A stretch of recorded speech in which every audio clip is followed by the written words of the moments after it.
କହିଲି ପାଣି ଭିତରେ ଗାଧେଇଲା ବେଳେ ଗୁରୁଜନ ବ୍ୟକ୍ତିଙ୍କୁ ଦେଖିଲେ କେବେ ପ୍ରଣାମ କରିବୁ? କାନ୍ଦିବାର କଣ କାରଣ? ସେ କଥା କଣ କରିବୁ? ଦିନ ତ ଘଟଣା ଦିନ 3:30 ଅଧଘଣ୍ଟା ଦେଖନ୍ତୁ ସେଦିନ ଆମ ଗାଁ ଲାଷ୍ଟ ବ୍ରିଜ ବ୍ରିଜ ଉପରେ ଲୋକ ଯାଉଛନ୍ତି ତଳେ ମୁଁ ଗାଧେଇବାକୁ ଯାଇଥାଏ ସେଦିନ ଆମ ଘରକୁ ମୋ ଶାଶୁ ଶ୍ୱଶୁର ଆସୁଛନ୍ତି। କୋଉ ଦିନ? ଯୋଉଦିନ ମୁଁ ଗାଧେଇବାକୁ ଯାଇଥିଲି। ତୁ କଣ କରିଥିଲୁ ସେଦିନ ବିରି ବାବା ସାଙ୍ଗେ ଗାଧେଇବାକୁ ଯାଇଥିଲି। ଦେଖନ୍ତୁ ଶାଶୁ ଶ୍ୱଶୁର ସାଇକେଲ ଆସୁଛନ୍ତି, ଶ୍ୱଶୁର ସାଇକେଲ ଚଲାଉଛନ୍ତି, ଶାଶୁ ମାଲ ପଛପଟେ ନଦା ହେଇଛି। ଯୋଗ୍ୟ ଜ୍ୱାଇଁ ଆଉ କଣ ଶାଶୁକୁ ମାଲ ବୋଲି କହୁଛୁ ନାଇଁ?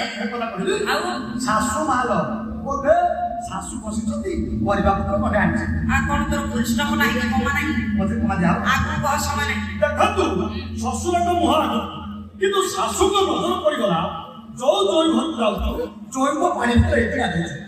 ସେତେବେଳେ ମୋ ଅବସ୍ଥା ଆଜ୍ଞା କଣ? ତୁ କଣ କରିଥିଲୁ ସେତେବେଳେ?